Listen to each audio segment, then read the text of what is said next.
லாஸ்டா போட்டு இந்த வீடியோல இருந்து தொடர்ச்சியா இப்ப வேணாட்ட பத்தி பார்க்கலாம். பிரியாணி செஞ்சாச்சு, பாத்தியாவும் பண்ணாச்சு. அது எல்லாருக்கும் கொஞ்சம் பிரசாதம் மாதிரி எல்லாருக்கும் கொடுத்து நாங்களும் சாப்பிட்டோம். அதுக்கப்புறமா மெயினா எல்லாரும் உட்காந்து பிரியாணியை போட்டு சாப்பிடலான்ட்டு உட்காந்துட்டோம்.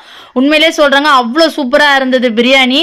எங்க ஊர்ல எந்த விசேஷமா இருந்தாலும் இந்த அண்ணன் தான் பிரியாணி சமைப்பாங்க. பிரியாணி சூப்பரா இருந்தது. சாப்பிட்டு முடிச்சுட்டு அப்புறம் அங்க கொஞ்ச நேரம் ஃபன் பண்ணிட்டு இருந்தோம். இருந்த சந்தனத்தெல்லாம் எடுத்து மாறி மாறி பூசிக்கிட்டு அதுக்கப்புறம் வண்டி வந்துருச்சு. பாத்திரத்தெல்லாம் ஏத்திட்டு கிளம்பிட்டோம்.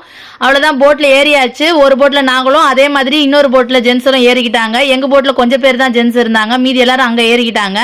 இந்த ஊர்ல இன்னும் நிறைய கோவில்கள் இருந்தது. ஆனா எங்களால அங்கெல்லாம் போக முடியல, ஏன்னா குழந்தைங்க இருந்தாங்க. அதுவும் இல்லாம ரொம்ப லேட் டைம்ல தான் நாங்க போய் சேர்ந்தோம். எல்லாரும் செட்டில் ஆகிறதுக்கே நேரம் ரொம்ப ஆயிடுச்சு. அதனால எல்லா கோயிலையும் என்னால பார்க்க முடியல, காட்டவும் முடியல. நெக்ஸ்ட் டைம் நான் கண்டிப்பா எல்லா கோயிலும் உங்களுக்கு காட்டுறேன் வீடியோ எடுத்து. அதெல்லாம் சரி, ஒரு செலிபிரிட்டி வந்ததால தான் இந்த இடமே ஃபேமஸ் ஆச்சுன்னு சொன்னீங்க. அது யாருன்னு தானே கேக்குறீங்க? ஒருத்தங்க கமெண்ட் செக்ஷன்ல கோமதின்றவங்க கரெக்டா சொல்லியிருந்தீங்க. ஏஆர் ரஹ்மான் தாங்க அந்த செலிபிரிட்டி. அவர் வந்ததுக்கு அப்புறம் தான் இன்னும் வெளி உலகத்துக்கு அதிகமா தெரிஞ்சது. அதுக்கு முன்னாடி இங்க இருக்கிறவங்க எல்லாருக்குமே இந்த ஊரை பத்தின ஃபேமஸ் எல்லாமே தெரியும். அதனால அடிக்கடிக்கு போக வர இருந்தாங்க.